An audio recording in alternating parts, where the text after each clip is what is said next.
On this Inauguration Day, we're also celebrating fashion. That's right. From bold statements to timeless classics, the look can be a reflection of the historical moment. For example, back in 1961, during John F. Kennedy's swearing in, Jackie Kennedy wore an Oleg Cassini coat and her signature pillbox hat. She accidentally dented her hat while clutching it in the wind that morning, which set off a wave of designers recreating that same dented look. Fast forward to 2009, and we have Michelle Obama breaking the internet, essentially, with this lemon grass dress and coat. The designer Isabel Toledo said the dress had been crafted in the spirit of optimism. For more on Inauguration Day fashion, we want to speak with Robin Givhan. She's a senior critic at large for the Washington Post. We really appreciate your time today. This will be Melania Trump's second inauguration. Help us understand her look the first time around and what we should look out for this time. Well, the first time she wore for the swearing-in ceremony, sort of a powder blue dress and matching jacket that had been designed for her by Ralph Lauren.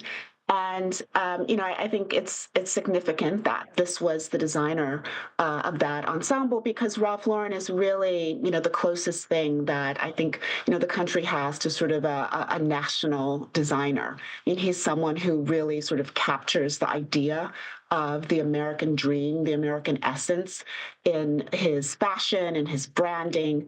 And, this is someone who has, donated money to restore the flag that inspired the Star-Spangled Banner. So, and he has a long history of dressing both Republican and Democrats. So it was quite sort of a neutral, but also a really sort of sturdy choice. I think this time around, what's really interesting and what was sort of interesting last time is that a great deal of the fashion industry was quite torn about whether or not they wanted to dress this particular first lady. And so there was some question of, who would, step up to the task.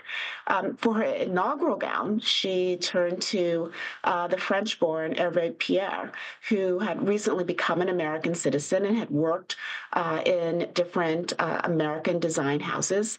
And, he also did, I think, a really terrific job with a very sleek, ivory-colored gown with a little sort of ruffle down the front and a very thin little red belt around the waist. Really interesting. And how does that compare and contrast to Michelle Obama? You've covered her extensively, and some of her most memorable looks we've seen people try to replicate. They've taken her designs and tried to purchase them, giving the designer, shortage issues. How is her style, how does it really stand out compared to other first ladies? Historically, the First Lady for the day of the inauguration has tried to choose something that is indicative of the incoming administration that, sort of helps set the tone. And for both of the Obama administrations, Michelle Obama wore designs that were created by independent brands. She did not look to the larger, more established houses on 7th Avenue. For the first inauguration, she wore, this really sort of beautiful citron-colored dress and coat that it was designed by the late Isabel Toledo, someone who, had immigrated to the U.S. as a child from Cuba, who established her own brand on 7th Avenue.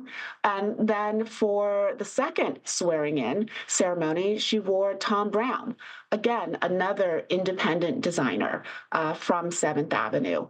And then for both evening events, the gown, both of them were designed by Jason Wu. And the first gown, that sort of white one-shoulder gown that had this sort of almost prom-like appeal to it, was really surprising because, in the past, first ladies had really gone to much more established brands, people like Oscar de la Renta, for instance, a name I think that even if you don't know much about fashion, you still might recognize.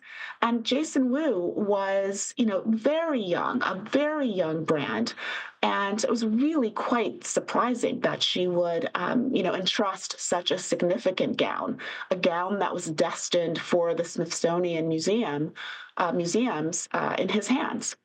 Really remarkable to consider how this is not just something for all of us to watch and admire, but it really can change the lives in many cases of these designers. Robin Givhan, so wonderful to speak with you today. Thanks for your time.